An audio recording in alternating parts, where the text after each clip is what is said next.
گرنگی پێدانی سروشتێکی دەستکرد و سەوزایی بۆ تا بەشێک لە ژیانی ڕۆژانەی هاوڵاتیان.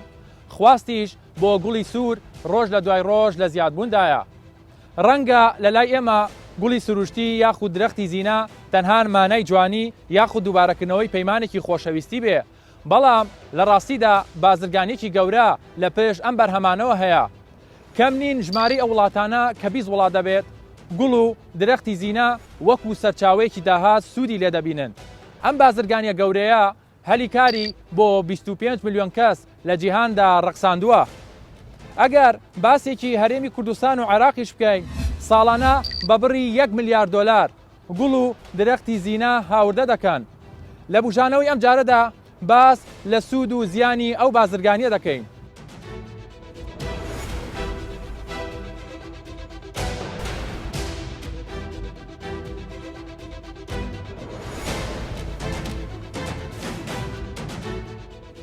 ڕوەکی جوانکاری و گۆڵ ئەو بەرهەمانەی ڕۆژ لە دوای ڕۆژ خواستی زیاتری لەسەر دەبێت. یەکێکە لەو بەرهەمانەی بەردەوام کڕیاری تایبەتی خۆی هەیە. بەرهەمێنان و زیادکردنی ئەو جۆرە ڕوەکانە شتێکی ئەستەم نییە، تەنها زیرەکی و لێهاتووی و ئەندازیاری دەوێت. بەرهەمێنانی ئەم جۆرە ڕوەکانە بۆ تا بازرگانێکی گەورە لەلایەن وڵاتانەوە. هەر کە باسی گوڵی سروشتی و درەختی زینە دەکەین، وڵاتێکی وەکو هۆڵندا و کینیامان وەبیر دێنێتەوە. گوڵەباغ لە تەواوی دنیادا وە گوڵێکی ئاسایی تەماشا ناکرێت، بەڵکو بۆ زۆر مەبەست سوودی لێ دەبیندرێت. لەبەر گرنگی جۆری ئەو گوڵە هاوشێوەی بەشێک لە کاڵا و بەرهەمەکانی دیکە بۆرسەی تایبەت بەخۆی هەیە، هەر لەوێشەوە نرخەکەی دیاری دەکرێت. فرۆشی ئەو بەرهەمەش بە ڕێژەی 180 لە ڕێگای پێگا ئەلکترۆنیەکانەوە ئەنجام دەدرێت. 4 وڵات بە بەردەوامی بە ڕێگای وشکانی و ئاوی و ئاسمانی گوڵ هەناردەی تەواوی جیهان دەکەن. ئەوانیش هۆڵندا، کینیا، ئیکوادۆر، کۆڵمبیا.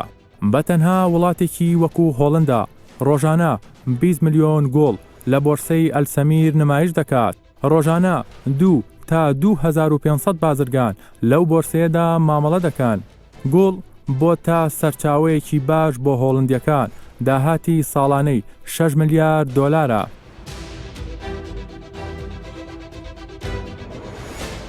بەهۆی فراوانی ئەو بازرگانیە و خواستی زۆر بۆ بەرهەمی گوڵ و درەختی زینا، کۆمپانیەکانی ئەو بوارە بۆ خۆت زینەوە لە باج داتای دروست ناخەنە ڕوو یاخود ئاماری فرۆشی ئەو بەرهەمانە ئاشکرا ناکەن. تا ئێستا تێگرا یان زۆرینەی نەمامگەکانی کوردستان بۆ بەدەستێنانی گوڵ و ڕوەکی جوانکاری پشت بە هاوردەکردنی بەرهەمی وڵاتان دەبەستن. ئەمەش بە هۆکاری ئەوەی ئەو بەرهەمانە وەکو پێویست لە ناوخۆدا بەرهەم نایەت. پرسیارەکە لێرەدا ئەوەیە لە کوردستان خاک و هەوای گونجاو نەبێت یاخود گرنگی پێویست بەو بەرهەمان نەدراوە.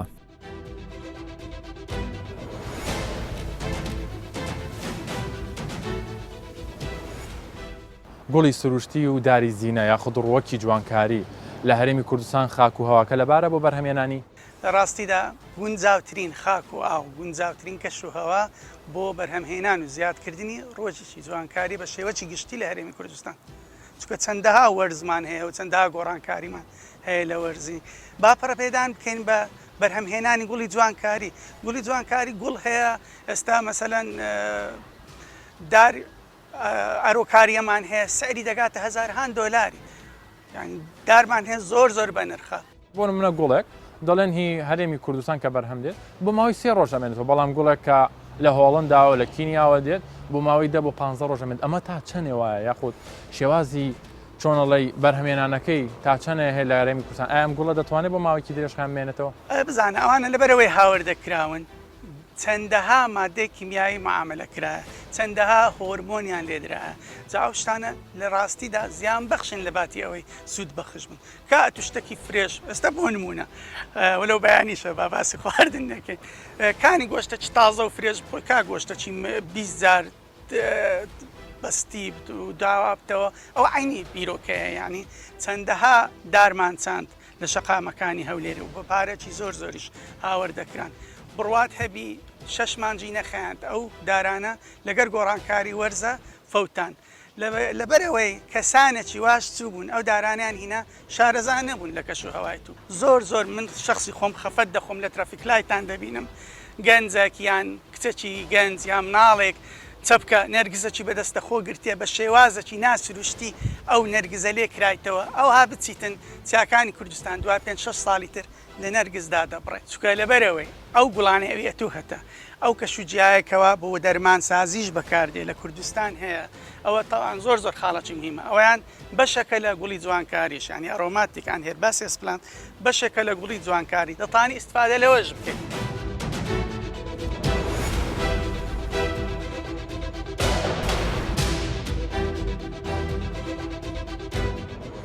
جگە لە گوڵی سروشتیش خواستیش بۆ درەختی زینەی هاوردەکرا و لە هەرێمی کوردستان زیادی کردووە. ئەگەر گوزارێک بە شەقامەکانی شاردا بکەین بەشێکی زۆری درەختەکانی شەقام و باخچەکان هاوردەکراوی وڵاتانی دراوسێن نرخی هەر درەختێکیان لە 500 دلارەوە تا 20,000 دلار دەست پێ دەکات.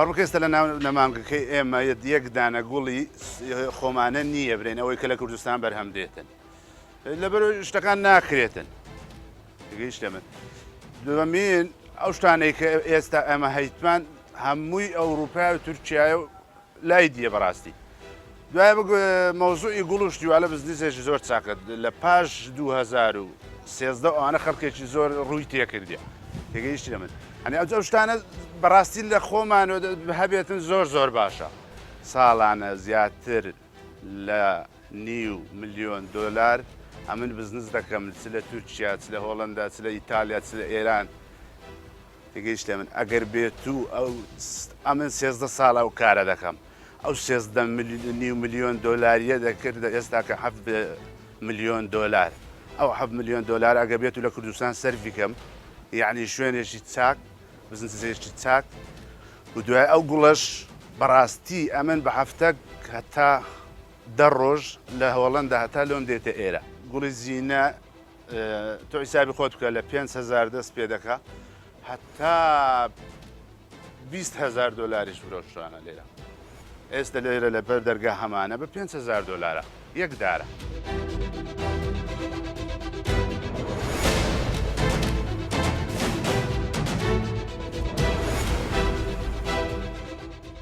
سەدان نەمامگە و گوڵفرۆش لە هەرێمی کوردستان بوونی هەیە بەڵام کەمن ئەو نەمامگانەی کە بەرهەمی ناوخۆیی دەفرۆشن هاوشێوەی کاڵا و بەرهەمەکانی دیکە گوڵ و ڕووەکی جوانکاری لەلایەن وڵاتانی دراوسێ و ناوچەکەوە کۆنتترۆل کراوە ئەمە جیالەوەی ساڵانە 10 ملیۆن دلار بۆ کڕینی ئەم بەرهەمانە دەچێتە دەرەوە ئەمە لە کاتێکدایە لە هەرێمی کوردستان دەیان گوڵی جۆری تایبەت و دەگمەن بوونی هەیە ئەگەر بێت و وەکو ئەم گوڵ و نەمامانە گرنگی پێ بدرێت ئەوە هەم سوودی ئابووری هەمیش پارێزگاریەک دەبێت لە بەرهەمی ناوخۆیی.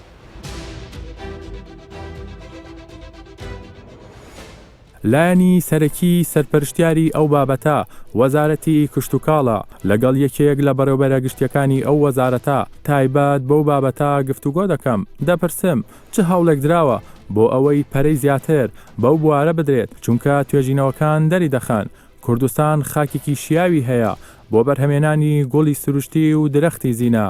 بەڕاستی ئاستێکی هوشیاری ئەتوانم بڵێم باش لە هەرێمی کوردستان هەیە لەلایەن هاوڵاتیان هەیە بۆ گرنگیدان بە سەوزایی بۆ گرنگیدان بە گوڵی جوانی یعنی دەبینین ینی ساڵ بە ساڵ ئەم بوارە گەشە دەکە ئەو لە ڕابردوودا کەسێکە چوو بۆ لای نەخۆشێک چوو شیرینی بۆوە برد بەڵام ئێستادا مەسەرەن ئەچێ چەپیە گوڵی بۆوە بە وە زۆر ینی دەبینین بە خۆشحاڵیەوە توانم بڵێم هەرێمی کوردستان بە جیاواز لەگەڵ شارەکانی تری عێراق یعنی خەڵکێک سێری بەردەرگای ماڵەکانەکەین تەنانەت لە ناوچە میلیەکانە ینی سیرەکەین گرنگیی زۆر بەم بوارە ئەدرێت بەڵام ئێشتا لە ئاستی بابڵین خواست و ویستی ئێمە نییە ئەبێ ئەم بوارە زیاتر گرنگی پێ بدرێت هەموو ئەو بابەتانە هەموو ئەو سامانە سروشتەی کە لە هەرێم هەمانە چ ئەوەی لەسەر عەرزە چ لە ژێر عەرزە بێگومان هەمووی سامانی ئەم وڵاتن یعنی ئەبێ لە هەموو ئەو بابەتانە هەوڵ بین بتوانین خودبژێوی یا پێداویستی ناوخۆمان لە سەرەتا دابینکەین و لەگەڵەوەشا پاشان هەوڵ بین بۆ هەناردەکردنی ئەم بەرهەمانە بۆ شارەکانی تری عێراقەتە بۆ وڵاتانی دەرەوە. ئێمە لە ئێستا ئەمانەوێ بەڕاستی بەم بابەتەدا بچینەوە و زیاتر تایبەتمەندی نەمامگەکان لە بەرچاو بگرین و زیاتر ئەو نەمامگانەی کە بە پێی پێویست بە ئێمە بەڕێوە نابرێ بەم بارودۆخە تازەی کە هاتووەتە پێشۆ لە هەرێمی کوردستان هەم قەیرانی دارایی هەم خانەنشینبوونی ژمارەی زۆری فەرمانبەر و کرێکار ئێمە بمانەوێ زیاتر ئەمانە بدەین بە کەرتی تایبەت بوو ئەوەی هەلی کار بڕەخسێنین بۆ خەڵکانێک بە باشترین شێوە سوود ببینن لەو زەوی و ئاو و توانایی ئێمە هەمانە لە نەمامگاکانی خۆمان. و هەروە ئەوەی جێگەی خۆشحاڵیە ژمارەیەکی باش لە نەمامگەی کەرتی تایبەت لە هەرێمی کوردستانە ئێستا بوونی هەیە. زۆر نەمامگەی ئەتوانم بڵێم بەهێز لە پارێزگاکانی هەرێمی کوردستانە بوونیان هەیە و بەشێکی زۆریان بەرهەم دێنین بەڵام بەداخەوە تا ئێستش بەشێکی زۆر لە نەمامگەکانی کە لە هەرێمی کوردستانە هەن پەنا ئەبەنە بەرهاوردەکردنی نەمام لە دەرەوە کە ئەمە بەڕاستی دراوێکی قورسی ئێمە ئاچێتە دەرەوە و ئێمە لە وڵاتی خۆمانە توانای بەشێکی زۆری بەرهەمێنانی ئەو نەمامان گەمانەیە کە بتوانین هەلی کار بڕەخسێنین. بەپێی ئامارەکانی وەزارەتی کوشتوکاڵ هاوردەکردنی گوڵ و درەختی زینا لە چەند ساڵی ڕابردوودا بەم شێوەیە بووە. لە ساڵی 2016 3,221,000 گوڵ و نەمام هاوردە کراوە. لە ساڵی 2017دا 3,573,000 نەمام و گۆڵ هاوردە کراوە. لە ساڵی 2018دا 9,918,000 گوڵ و درەختی زینا هاوردە کراوە. لە ساڵی 2019دا 5,619,000 گوڵ و درەختی زینا هاوردەی هەرێمی کوردستان کراوە.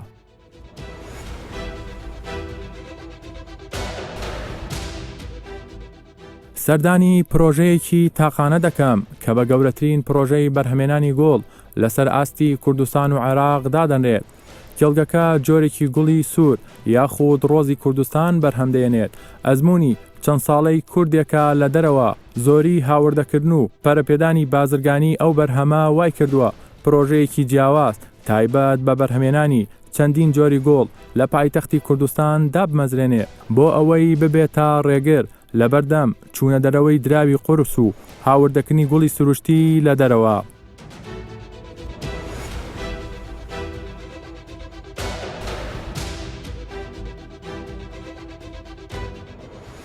پرسیاریەوە لە بەرەستام کەم پرۆژەکەی ئێوە چییە؟ ئینتاسان چۆنە چۆن ئەم پرۆژێتان بەرهەمێناوە؟ بۆ ماوەکی درێژ ئێمە لەسەر تێست شوێنەکانی زۆر خراپمان بەرهەمێنا کە کوالیتی گوڵەکەی ئێمە دەتوانم بڵێم گوڵەکەمان هەیە کە لە هۆڵنداشی جوانترە لەخوا بە زیاد بێتن. ئێستاشی ئێمە لە سەر تقریبان دەتوانم بڵێم 14,000 مەتر گوڵی بەرهەم دێنین. ئینتاجی ڕۆژانەتان چۆنە؟ ئینتاج 13 بۆ 14,000 گوڵ هەندێک جار مەوسم مەسەرەن بەهاران دەگاتە 17,000 گوڵ ئێمە ڕۆژانە لێ دەکەینەوە. زۆر جار باسم کردیە خاکی کوردستان دەتوانم بڵێم باشترین خاکە ناتوانم بڵێم لە جیهان بەڵام لە شەرقەڵ ئەوسەد دەتوانم بڵێم باشترین خاکمان هەیە بۆ بەرهەمێنانی نەک بەس گوڵی سروشتی بەرهەمێنانی هەموو کشتتوکاڵی. بەڵام تایبەت گۆڵ بەڕاستی پاشماوەکی زۆر دیر و درش کارم لەسەر کرد. دەتوانم بڵێم ئەکوادۆریا ئێستا ناوبانگترین وڵاتە بۆ بەرهەمێنانی گوڵی سروشتی کە گوڵەکانی زۆر مەرغۆ بن و بەڵام ئەگەر کێمێک حکوومەت پەرەی پێ بدەتن ناوبانگی کوردستان دەڕوات زۆر باشتر لە ئەکوادۆریا کە بۆ گوڵ بەرهەمێنانی گوڵی سروشتی.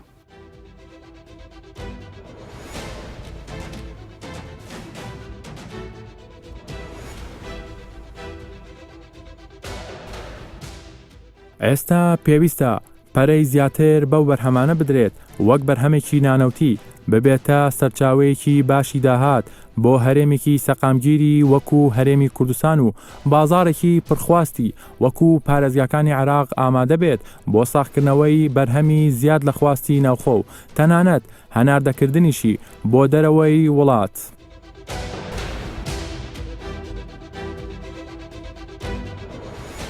لە ڕاستیدا ئەم سێکتەرە سێکتەرێکی زۆر گرینگە و زۆر وڵات هەیە لە جیهاندا کە احتیمادێکی زۆری لەسەر بازرگانیکردنە بە داری جوانکاری و هەروەها داری بەرسێبەر هەولێر بکرێتە سنتەرێکی بازرگانی بۆ ئەوەی کە خۆمان لە هەرێمی کوردستان بتوانین ئەو دار و گوڵانە بەرهەمبێنین و هەروەها بتوانین بۆ بەشەکانی تری ناوەڕاست و خوار و عێراقیش بگوازرێتەوە یاخود بفرۆشرێت. ئێستا حالی حاضر چەند تەجروبەیەک هەیە ئەوەی کە من شارەزاییم لە بوارەدا هەبێتن دەستیان کردووە و تەجروبەکان سەرکەوتوو بووینە بەڵام ئەمە وای نەکردووە کەوا پێداویستی ناوخۆیی تێر بکاتن واتە پێویستیمان بەوەی هەیە کەوا ئەم بوارە زیاتر گرنگجی پێ بدرێتن و بە تایبەتی ئەو کەسانی کەوا دەرچووی کۆلێجێک کشتتوکاڵیەکان و پەیمانگا و هەروەها ئامادەیە کشتتوکاڵیەکان ئەوان گرنگیان پێ بدرێتن.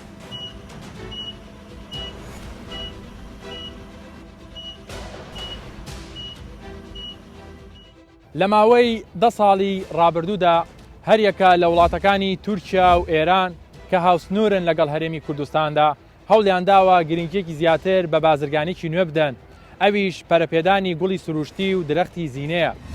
ئەگەر باسی وڵاتێکی وەکو تورکیا بکەین ڕۆژانە 2 ملیۆن گوڵی پەرگەورە بەرهەم دەێنێت هەلیکاری بۆ 20,000 گەنج ڕەخساندووە.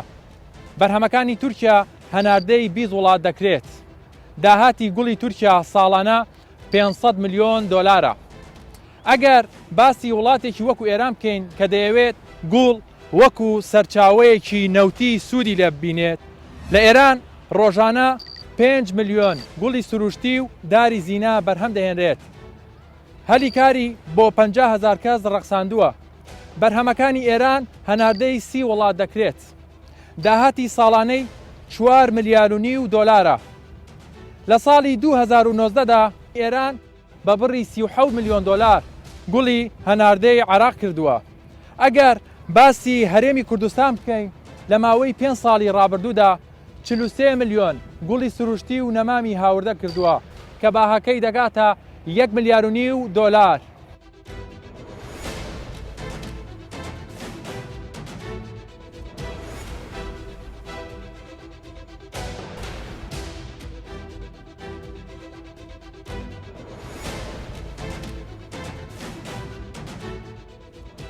ئێستا وەزارەتی کشتتوکاڵ پلانی هەیە هاوشێوەی بەرهەمەکانی دیکەی کشتتوکاڵ باج لەسەر گوڵ و نەمامی هاوردە دابنێت لە ئەگەری بوونی بەرهەمێنانی ئەو بەرهەمانە لە ناوخۆدا پاڵپشتیکردنی خاوەن کێڵگەکان بۆ ئەوەی گرنگی زیاتر بەو بەرهەمانە بدەن.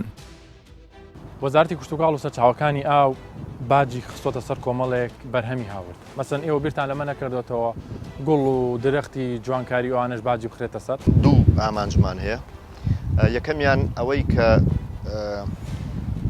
بە چۆن لەگەڵ بەرهەمەکانی کشتتوکاڵە باج ماخسۆتە سەر بەرهەمی هاوردە بە هەمان شێوەیە پێشنیارمان کردووە کە باج بخینە سەر بەرهەمی هاوردە هێنانی نەمام و گوڵ بۆ ئەوەی نتوانێت چێبڕچێکە لەگەڵ بەرهەمی ناوخۆ بێگومان ئەمەش دەبێتە هاندانێک بۆ کەرتی تایبەت و بۆ بەرهێنەران لەم بوارە کار بکەن و خاڵێکی ترەوە کە ئامانجمانە چۆن بتوانین داهات زیاد بکەین. یعنی با بڵێن دوو ئامانجێکی دوو سەرەیە کە هەردووشی بە قازانجی هەرێمی کوردستان و ئامانجی و بەرهێنان و ئامانجی گرنگیدان بە بەرهەمی ناوخۆیە. لە ساڵی 2014 نزیکەی 6 ملیۆن نەمام و گوڵ هاوردە کراوە. لە ساڵی 2010 مەسەر 2016 کە ئەزمە بووە ئەم بڕەکەم بۆتەوە بۆ نزیکەی 3 ملیۆن تا 4 ملیۆن. لە 2010 جارێکتر بەرز بۆتەوە بۆ نزیکەی 9 ملیۆن.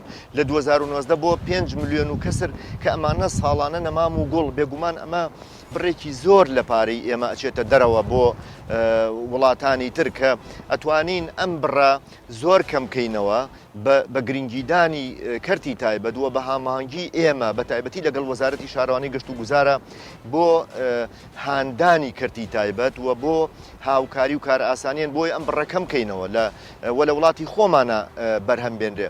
من دڵنیام ئەگەر گرنگی پێ بدەین ڕەنگە ببێ وەکو چۆن ئێستا ژمارەیەک نەمامگەی گەورە هەیە لە پارێزگەکانی هەرێمی کوردستان کوردستان بەبێ جیاوازی لە دۆک لە هەولێر لە سلێمانی وە ژمارەیەک نەمامگەی تر ئێستا لە دروستکردنان ئەتوانم بڵێم ئەبێ بە سەرچاوێک نەک بۆ هەرێمی کوردستان بەڵکو هەناردەکردنی بۆ شارەکانی تری عێراق.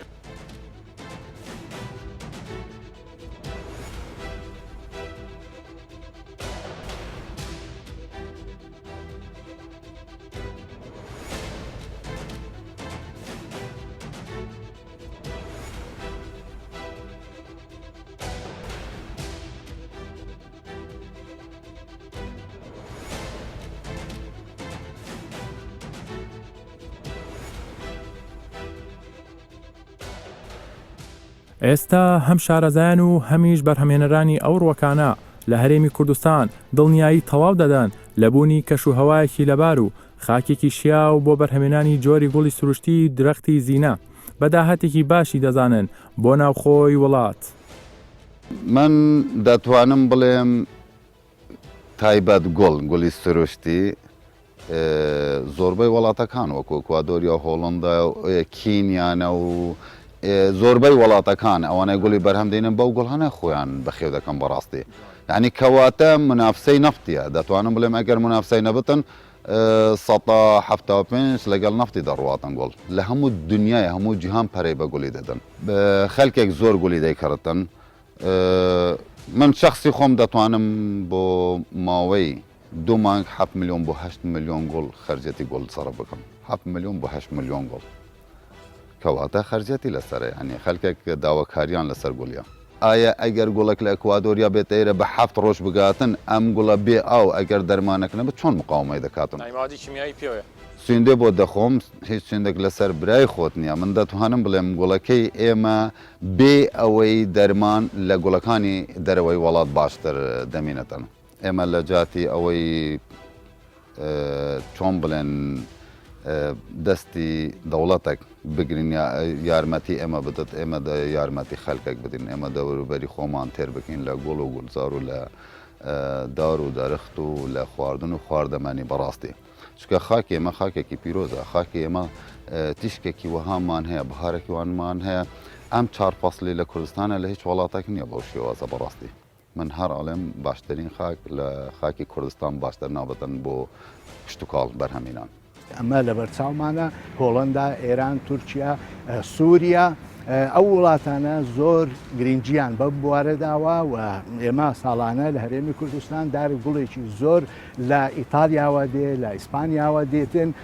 بۆیە پێویستە ئێمە ئەو ڕێچکەیە هەڵبژێرین و هەروەها پەیتا بۆی بچین بۆ ئەوەی بتوانرێتن ئەم بوارە لە هەرێمی کوردستان پەرەی پێ بدرێتن. با دەست پێ بکەین، بە هەنگاوە کەمیش بیتن دەست پێ بکەین، ئەو دارانێ خۆمان زیادکەین، چکە هەمانە بەڕاستی شوێنمان هەیە، شوێنی تایبەتمان هەیە، دەتوانین کەسانی لێزان، کەسانی ساحب خبرە استفادەیان لێ بکەین لە بۆ ئەوەی زیادی بکەین. پێویست ناکە هینێ ئەو ڕێژە زۆرەی هاوردە بکەین، خۆمان بەرهەمی پێبین.